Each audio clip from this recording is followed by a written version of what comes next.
Hello student. आज हम शुरू कर रहे हैं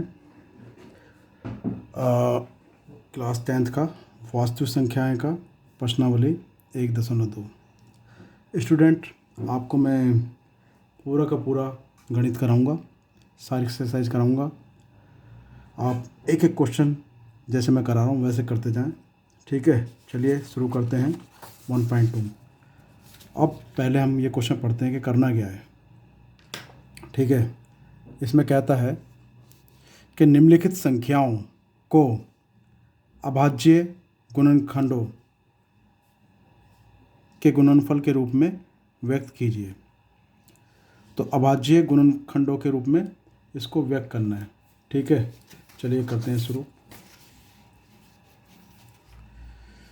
तो 140 है पहला, पहले का पहला, ठीक। 140 को हम जब इसके वो करेंगे अभाज्य गुणनखंड, तो कैसे करेंगे? 2 से करा तो 70 आया, फिर 2 से करा तो 35 आया, फिर 5 से करेंगे तो 5 सत्ते 35, 7 एकम 7। तो हमने क्या करा, हम लिखेंगे 140 इक्वल टू क्या, 2 इंटू 2 इंटू 2 इंटू 5 इंटू 7। और इसको हम क्या ले सकते हैं, इसको लिख सकते हैं 2 रेस्ट पावर 2 है तो 2 इंटू 5 इंटू 7, ठीक है। तो ये हो गए इसके अभाज्य गुणनखंड। चलिए दूसरा क्वेश्चन करते हैं इसका हम। दूसरा क्वेश्चन क्या है, 156।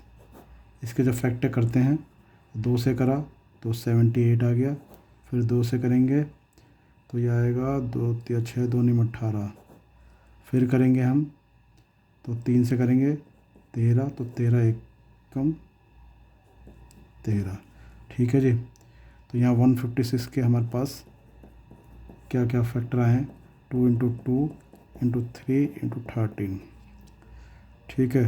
इसको लिखेंगे 2 की पावर 2 और 3 गुणा 13। तो ये इसके अभाज्य गुणनखंड आ गए। चलिए जी तीसरा क्वेश्चन करते हैं हम। तीसरा क्वेश्चन पहले का ये क्या है, ये है 3825। तो 3825, ठीक है। इसको हम करते हैं, पहले किससे जाएगा, ये पहले जाएगा 3 से, तो 3 एकम 3 और 3 दूनी 6, 3 दूनी 6, 3 सत्ते 21, 3 पंजे 15। आप करेंगे तो ये जाएगा फिर 3 से।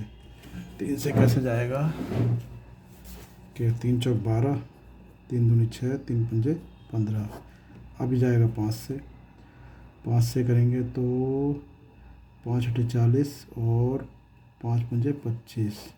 अब ये जाएगा 5 से 17 बार और फिर 17 से एक बार, यानी कि यहाँ पर हमने करा इसको 3825 को लिखेंगे 3 इंटू 3 इंटू 5 इंटू 5 इंटू 17। तो उसको लिखेंगे 3 की पावर 2, 5 की पावर 2 गुणा 17, ठीक है जी। ये हो गया इसके अभाज्य गुणनखंड।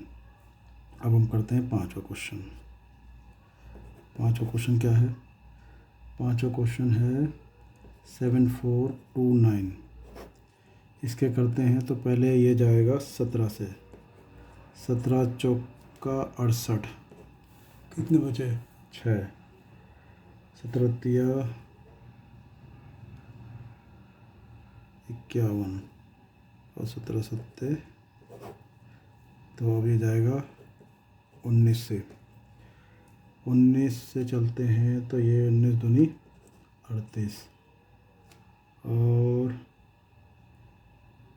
3 27, 3 बार जाएगा ये। अब चला हमने 23 से, तो एक बार गया। तो स्टूडेंट्स इसको लिखेंगे हम 7429 is equal to 7 into 19 into 23। तो ये इसके अभाज्य गुणनखंड हो गए। तो यूँ करके हमारे पहला क्वेश्चन ख़त्म हो गया। अब हम देखते हैं दूसरा क्वेश्चन क्या कहता है। दूसरा क्वेश्चन कहता है जी पूर्णांकों के निम्नलिखित युग्मों के एचसीएफ और एलसीएम ज्ञात कीजिए तथा इसकी जांच कीजिए कि दो संख्याओं का गुणनफल बराबर होता है एचसीएफ गुणा एलसीएम। ठीक है, तो ये इसमें वेरीफाई करना है। चलिए करना शुरू करते हैं इसको हम। तो ये करते हैं हम सेकंड का पहला क्वेश्चन करते हैं। तो सेकंड का पहला हमने क्वेश्चन करा तो ये कहता है 26 एंड 91, 26 और 91। तो अगर हम 26 के फैक्टर करें तो ये आ जाता है 2, 13, 13, 1। और अगर 91 के करते हैं तो 7 एकम 7, 7 21 और 13 एकम 13। तो कहने का तात्पर्य यह है कि 26 के क्या आ जाते हैं 2 इंटू 13 और 91 के आ जाते हैं 7 इंटू 13। ठीक है जी, तो ये आ गया। अब हम क्या देखते हैं कि ये कॉमन आ गया, तो एचसीएफ तो आ गया इसका जी, क्या एचसीएफ आ गया 13 और एलसीएम क्या आएगा, एलसीएम में ये एक बार 13 आ जाता है, 13 गुणा 2 गुणा 7, तो ये आएगा हमारे पास 182। ठीक है जी, अब 182 आ गया। तो इसमें अब कह क्या रहा है, इसमें कह रहा है कि ये कहता है एचसीएफ और एलसीएम का गुणनखंड करो। तो एचसीएफ गुणा एलसीएम और ये दोनों संख्याओं के गुणनफल के बराबर होगा, यानी कि पहली संख्या गुणा दूसरी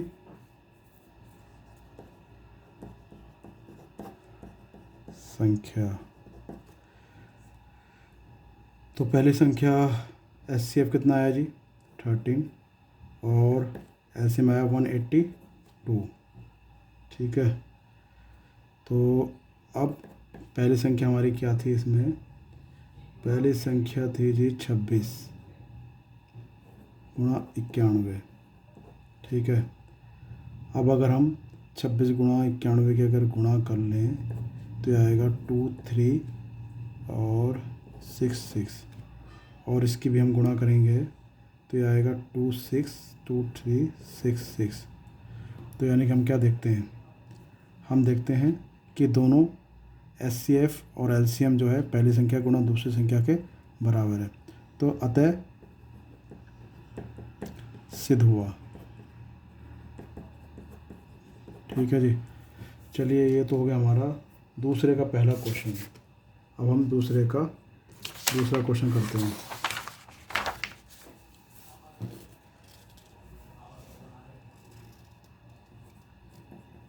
दूसरे का सेकंड क्वेश्चन करते हैं। यहाँ पर है 510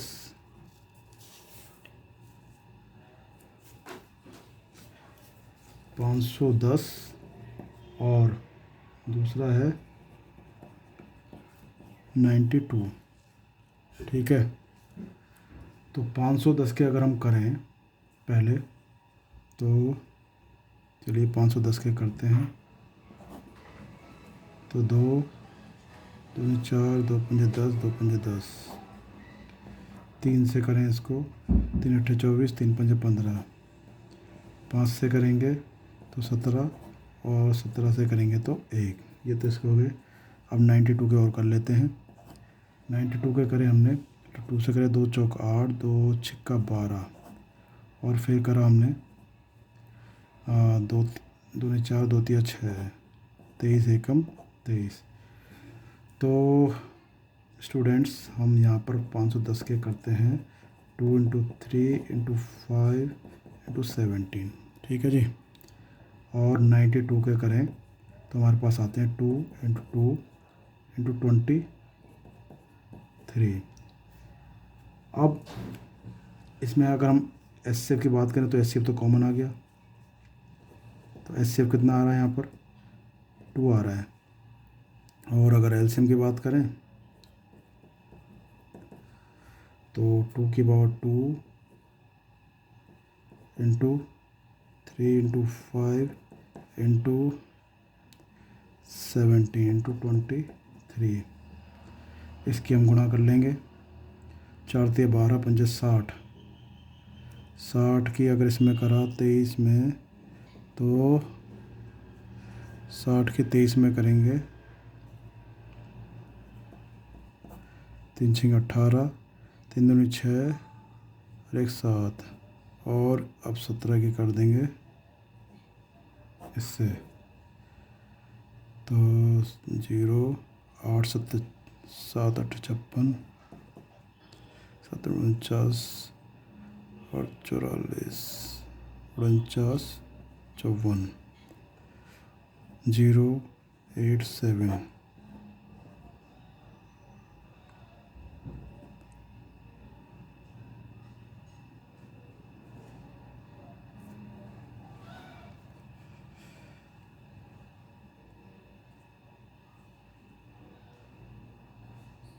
साठ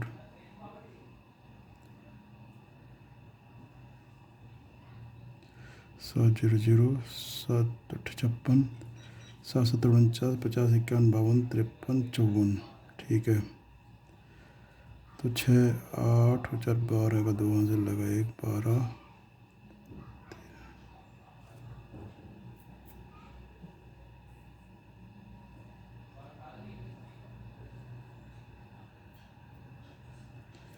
एक बार और देखते हैं। 4 तिया 12 पंजे 60, 60 की अगर 23 में करें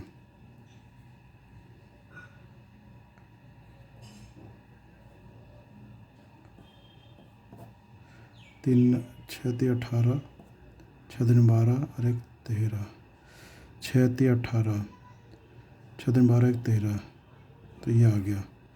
इसकी हमें करना पड़ेगा 17 से, तो 0 7 8 56, 7 तिया 21, 21 और 5 26, 7 एकम 7 और 2 9, 0 1 3 1 4 9 10 11 12 और ये आ गया 13। तो ये आ गया एलसीएम हमारे पास आ गया क्या 2 3 4 6 0। अब हमें चेक करना है, चलिए चेक करते हैं।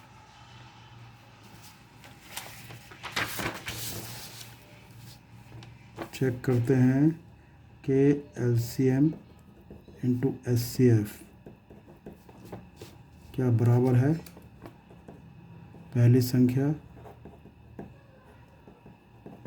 गुणा दूसरी संख्या। तो एचसीएफ कितना, एलसीएम है 2 3 4 6 0 गुणा 2, और पहली संख्या थी हमारी 510 गुणा 92।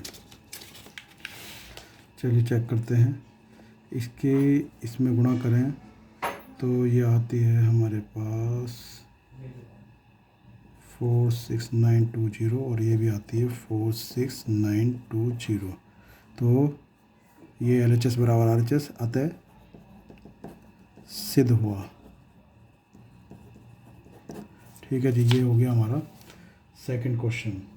अब हम करते हैं थर्ड क्वेश्चन। चलिए जी थर्ड क्वेश्चन करते हैं। और थर्ड क्वेश्चन क्या कहता है इसका, थर्ड क्वेश्चन कहता है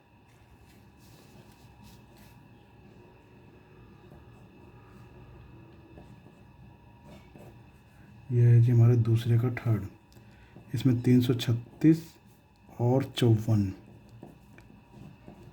इन दोनों के बीच में निकालना है। चलो करना शुरू करते हैं। 336 का अगर हम करते हैं तो ये जाता है जी किससे जाएगा, ये 2 से जाएगा, 2 एकम 2 2 छक्का 12 2 अट्ठे 16 2 अट्ठे 16 2 चौक 8 2 चौक 8 2 दूनी 21 3 सत्ते 21 7 एकम 7। दूसरा करा हमने 54 का, अब 54 का करते हैं तो क्या आएगा, 2 से करा 27, 3 निम 27, 3 तिया 9, 3 एकम 3। ठीक है जी। अब हम इसके निकालते हैं SCF और LCM। तो 3 3 6 2 और 2 2 2 3 7। इसको हम ऐसे भी ले सकते हैं 2 की पावर 4 इंटू 3 इंटू 7, और 54 का आ जाएगा ये 2 इंटू 3 इंटू 3 इंटू 3। इसको लिखेंगे 2 इंटू 3 की पावर 3। तो ऐसे इसको हम कर लेंगे। अब अगर हम इसका SCF निकालें तो SCF तो हमारे पास होता है कि ये, और एक ये कॉमन आता है, तो SCF तो हमारे पास आ जाएगा 2 इंटू 3 यानी कि 6। अब निकालेंगे हम LCM के लिए इसमें हाईएस्ट पावर देखते हैं तो 2 की पावर 4 आ गई, इन दोनों में बड़ी पावर आ गई 3, तो 3 की पावर 3 आ गई, और 7। तो ये आ गया हमारे पास, क्या आएगा, 2 दूनी 4 दूनी 8 दूनी 16, और याद आएगा 2 दूनी 4 दूनी 8 दूनी 16, 3 3 9 3 27 गुणा 7। ठीक है जी। चलिए इसको करते हैं हम 16 और 27 की गुणा कर लो पहले। चलो ये काम रख कर लेते हैं हम। ये काम 16 और 27, 6 7 42, 6 दूनी 12, 12 और 4 16, 7 2 2 13 और 1 14 का 4, 3 और 1 4। ठीक है जी।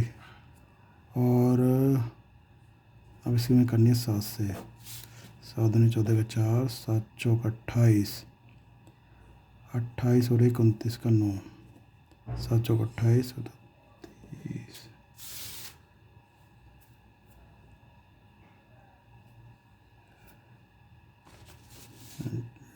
एक मिनट करता हूँ जरा, 7 दूनी 14 का 4, 7 चौक 28,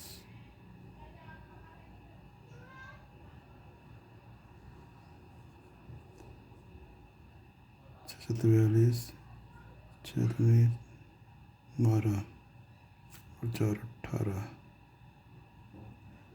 6 दूनी 12 13 14 15। ठीक है, ये आता है 27। ठीक है, ये हमारे पास आ रहा है जी, क्या आ रहा है, 3024। अब चेक करना है हमें। तो हमने देखा कि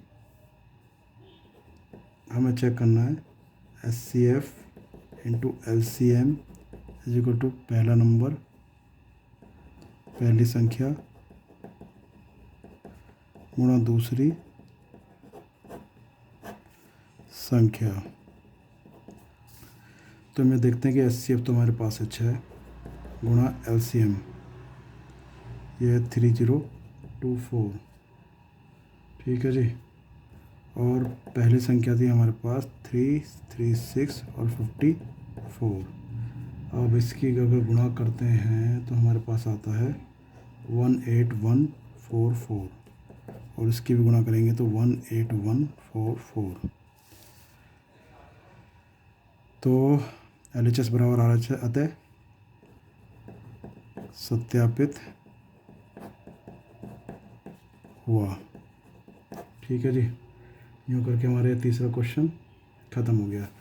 चलिए अब करते हैं हम, ये हमारा हुआ था तीसरा। ठीक है, तीसरा क्वेश्चन, ये दूसरा क्वेश्चन ख़त्म हो गया। अब हम तीसरा करेंगे। ये दूसरे के सारे पार्ट ख़त्म हो गए हैं और अब हम तीसरा करेंगे। तीसरा क्वेश्चन क्या कहता है, अभाज्य गुणनखंड विधि द्वारा निम्नलिखित पूर्णांकों के SCF और LCM ज्ञात कीजिए। चलिए साफ करते हैं इसको भी। तीसरे का पहला क्वेश्चन है ये।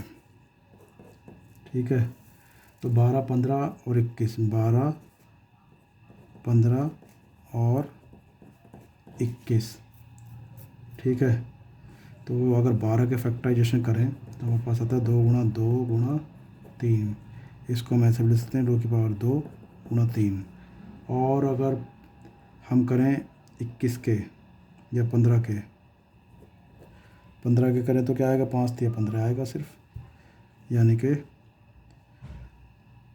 5 इंटू 3 के लिख सकते हैं। और 21 के करें तो क्या आएगा, 7 3 21।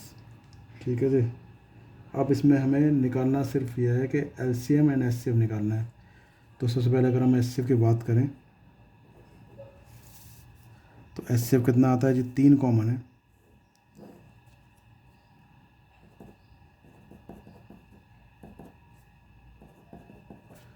तो एचसीएफ तो हमारे पास आ गया जी 3।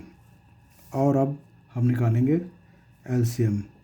तो एलसीएम में क्या आएगा, पहले तो 2 की पावर 2 आएगा, फिर क्या आएगा, इन सब में से 1 आ जाएगा क्योंकि हाईएस्ट पावर लेते हैं, और फिर 5 आएगा, फिर 7 आएगा, 4 3 12 5 60, ये आ जाएगा 420। तो एचसीएफ हमारे पास 3 आ गया और एलसीएम 420। ठीक है जी। इस तरह से ये तीसरे का पहला हो गया। और अब हम करते हैं तीसरे का दूसरा। तीसरे का दूसरा पार्ट करेंगे अब हम। तीसरे का दूसरा पार्ट करते हैं तो ये 17 23 और 29 इसका निकालना है। तो 17 का क्या करें हम, 17 का तो 1 गुणा 17 आ गया, और 23 का 1 गुणा 23, और 29 का 1 गुणा 29। ठीक है जी। तो एचसीएफ कितना आया हमारे पास, एचसीएफ तो आ गया हमारे पास कितना, एचसीएफ आएगा हमारे पास 1। और एलसीएम आ जाएगा 17 गुणा 23 गुणा 29। चलिए इसकी गुणा करके देखते हैं कि क्या आता है हमारे पास। हम रफ पर कर लेंगे।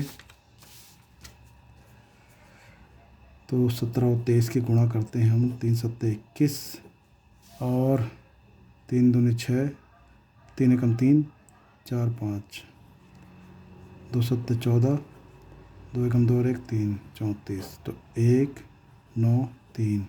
अब इसमें गुणा करनी है 29 की। चलिए 29 की गुणा करते हैं साहब। 9 एकम 9, 9 9 81, 9 3 27 और 1 28, 9 एकम 9 9 81, 9 एकम 9, 9 9 81 का 1 आएगा, हासिल 8, 9 3 27, 28 29 30 31 32 33 34 35,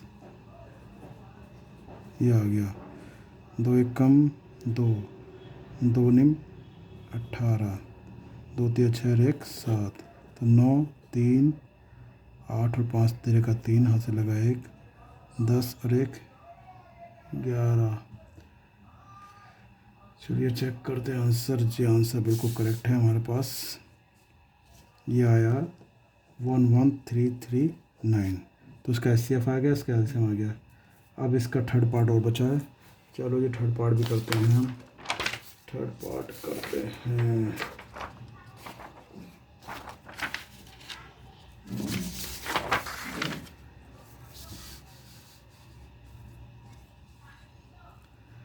ये तीसरे का थर्ड पार्ट। थर्ड पार्ट में किसका निकालना है, थर्ड पार्ट में निकालना है 8 9 और 25 का निकालना है जी। ठीक है जी। तो अगर 8 का करें हम तो 2 इंटू 2 इंटू 2 आता है, इसको लिख सकते हैं 2⁻3। और अगर 9 का करें तो 3 इंटू 3 आएगा। और अगर 25 का करें तो 5 इंटू 5 आएगा, तो 3⁻2, 5⁻2। तो साहब इसका एचसीएफ कितना आएगा, जब कुछ कॉमन नहीं है तो एचसीएफ आ गया 1। और अब एलसीएम निकालते हैं। तो एलसीएम क्या आएगा, 2 की पावर 3, 3 की पावर 2 और 5 की पावर 2, यानी कि ये हो जाएगा 2 दूनी 4 दूनी 8, 3 3 9 और 5 5 25, वही आ जाएगा 8 9 72, और 25 की यदि गुणा करी जाए तो 5 दूनी 10, 5 सत्ते 35 और 1 36, ये आएगा 2 दूनी 4, 2 सत्ते 14, 1800। तो यहाँ पर हमारे पास एलसीएम आता है जी 1800। तो यूँ करके तीसरे का भी सारे क्वेश्चन हमारे ख़त्म हो गए। ठीक है, चलिए आगे करते हैं, क्वेश्चन नंबर 4 करते हैं, देखते हैं क्वेश्चन नंबर 4 में क्या है।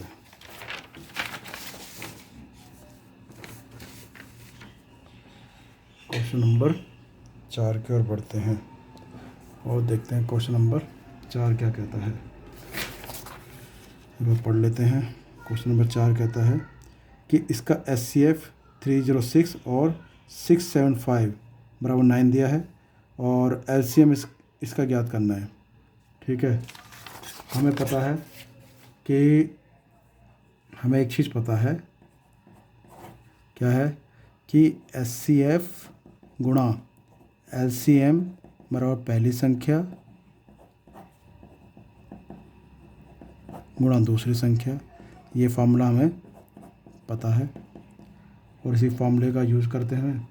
हमें दिया क्या है, हमें निकालना है जो दिया हुआ है SCF 306 और 657 बराबर 9 है। ज्ञात करना है LCM, इन दोनों संख्याओं का LCM ज्ञात करना है। तो साहब जैसा कि इसमें SCF तो दे रखा है 9 और इसमें LCM जो है हमें ज्ञात करना है। और पहली संख्या हमारे पास 306 और दूसरी 657 है।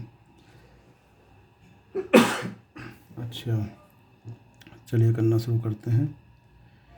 तो LCM क्या जाएगा 306 657 अपॉन 9।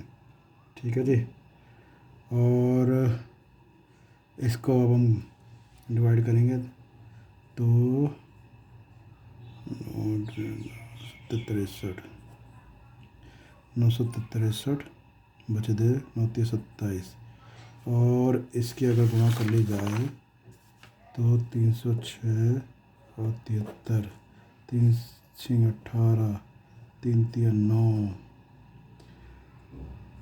7 6 42 और 7 21, तो हमारे पास आता है 13। तो यानी कि ये आया है करने से 22338। अतः LCM किस किस का 306 और 657 का ये आएगा। तो यूँ करके हमारा ये जो चौथा क्वेश्चन था ये भी ख़त्म हो गया। अब पांचवें क्वेश्चन की ओर बढ़ते हैं, पढ़ते हैं क्या कहता है इसमें। इसमें कहता है कि जांच कीजिए कि क्या किसी प्राकृतिक संख्या n के लिए संख्या 6 की पावर n का अंक 0 पर समाप्त हो सकता है। तो इसको करने के लिए हम एक चीज़ ध्यान रखेंगे कि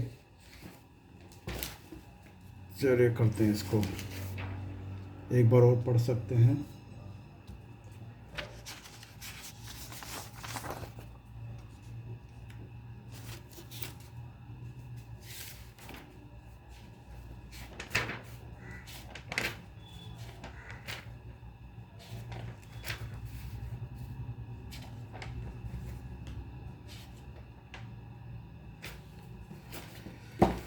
चलिए सर करते हैं इसको हम। और पांचवा क्वेश्चन है ये, कहता है कि प्राकृतिक संख्या n के लिए 6 की पावर n क्या 0 पर समाप्त होगा। आपको एक चीज़ ध्यान में रखनी है यहाँ पर, अगर मैं 6 की पावर n कह रहा हूँ तो उसका मैं क्या लिखूँगा 2 × 3 की पावर n। ठीक है जी। अब यहाँ पर ध्यान देने वाली बात यह है कि अगर ये 6 की पावर n का मतलब है कि पावर n का मतलब है कि हम n की जगह कोई भी वैल्यू रखें।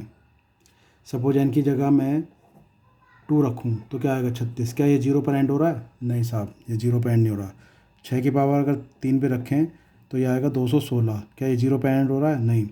अब इसमें हमें ये ध्यान रखना है कि यहाँ पर जो इसके प्राइम फैक्टराइजेशन करेंगे 6 के, जैसे 2 और 3 आए हैं, तो ये 2 3 में कहीं ना कहीं 5 ज़रूर होना चाहिए। ठीक है, इसके फैक्टराइजेशन में 5 ज़रूर होना चाहिए। अगर 5 होगा तो ये 0 पर एंड होगा, नहीं तो नहीं। ठीक है, यदि यह भी लिख सकते हैं कि ये इसके प्राइम फैक्टराइजेशन जो है 5 से डिविजिबल होने चाहिए, भाग कर सकते हो हम। ठीक है, चलो, तो हम यहाँ देख रहे हैं कि यहाँ 5 तो कहीं है ही नहीं। ठीक है, तो इसमें हम अब लिखेंगे कि ये, एक चीज़ मैं बता दूं आपको कि कोई भी चीज़ 0 पर एंड होगी तो उसमें 2 की पावर n और 5 की पावर m का इसमें गुणनखंड होना चाहिए। अगर ऐसा नहीं है तो फिर हम इसको शून्य पर नहीं करें लिख सकते, यानी कि शून्य पर एंड नहीं होगा। ठीक है, तो एक अंगणित की, अब इसमें हम क्या लिखेंगे? क्या अब लिखेंगे 6 की पावर n के अभाज्य गुणनखंड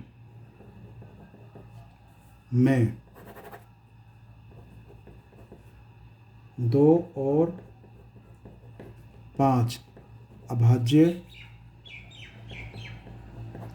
संख्याएं होनी चाहिए।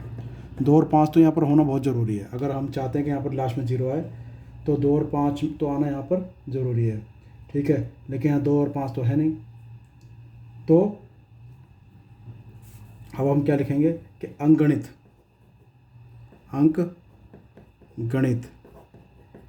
की आधारभूत प्रमेय यह सुनिश्चित करती है, क्या सुनिश्चित करती है? कि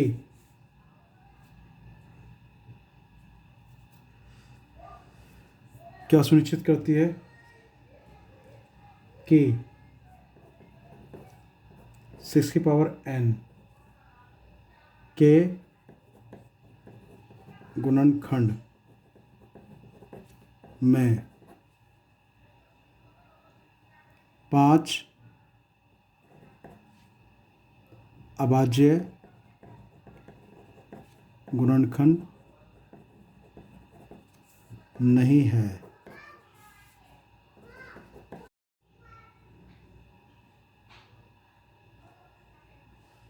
6 की पावर n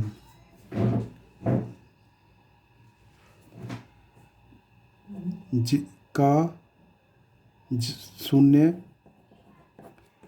पर अंत नहीं होगा। ठीक है जी, तो ये हमारा हो गया। चलिए, हमारा 5वां क्वेश्चन हमारा हो चुका है। अब हम आगे बढ़ते हैं छठे क्वेश्चन की तरफ। छठा क्वेश्चन क्या कहता है?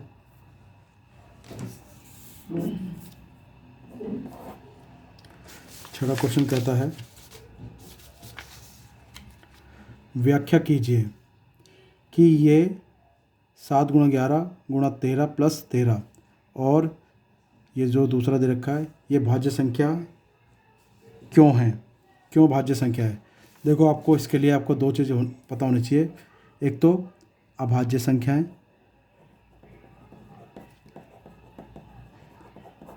और भाज्य संख्या। अभाज्य यानी कि प्राइम नंबर, ये मैं पहले भी अब कॉन्सेप्ट में बता चुका हूँ। प्राइम नंबर आपको पता ही होगा। अभाज्य संख्या के जो या तो 1 से कटें या अपने आप से कटें। ठीक है, दूसरा आपको पता होना चाहिए भाज्य संख्या। भाज्य संख्या को हम क्या बोलते हैं? हम बोलते हैं कंपोजिट नंबर।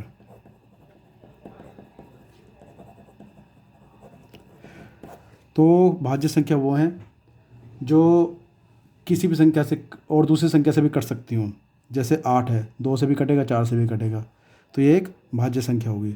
तो इस क्वेश्चन में क्या कहता है इसमें दिया है 7 गुणा 11 गुणा 13 प्लस 13। ठीक है, तो इसमें हम क्या करेंगे स्टूडेंट्स, हम इसमें 13 को कॉमन ले लेंगे। अब अंदर बचेगा 7 गुणा 11, ठीक है, प्लस 1। तो हमने क्या देखा कि 13 गुणा 77 और 1 78, यानी कि 77 प्लस 1, तो याद आएगा 13 गुणा 78।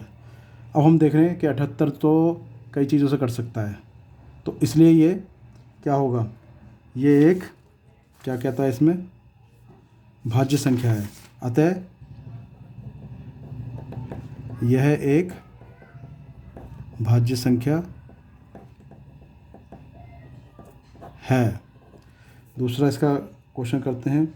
इसमें क्या कहता है, इसमें कहता है जी 7 गुणा 6 गुणा 5 गुणा 4 गुणा 3 गुणा 2 गुणा 1 प्लस 5। अब इसमें भी हम ऐसे ही करेंगे, 5 को कॉमन ले लेंगे। अब 5 को कॉमन ले लें तो क्या होगा, तो अंदर क्या बचेगा, अंदर बचेगा 7 गुणा 6 गुणा 4 गुणा 3 गुणा 1 गुणा 1 प्लस 1, यानी कि हम ये देखते हैं कि अगर इन सब की गुणा कर दी जाए तो हमारे पास आएगा 5 7 6, अच्छा गुणा मत भी करो तो हमारे पास क्या आएगा, 7 6 42, 4 3 12, 2 चौक 12 दूनी 24, 12 चौक 50, ठीक है।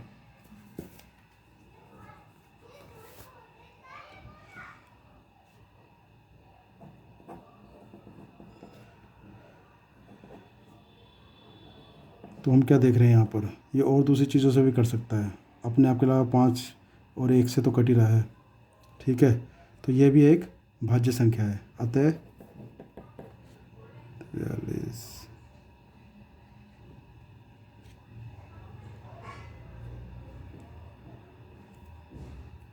अतः यह एक भाज्य संख्या है, क्योंकि इसको भी विभाजित किया जा सकता है।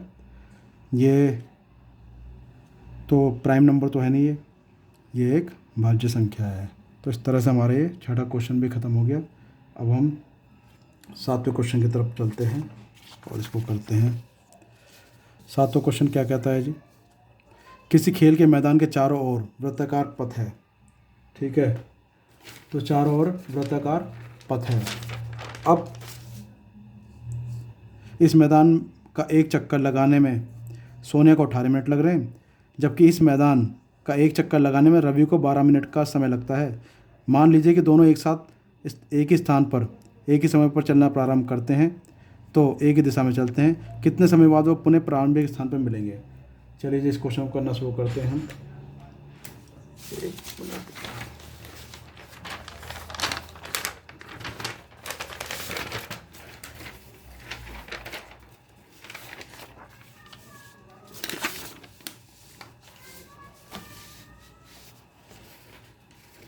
ये कहता है कि भाई एक वृत्ताकार पथ है,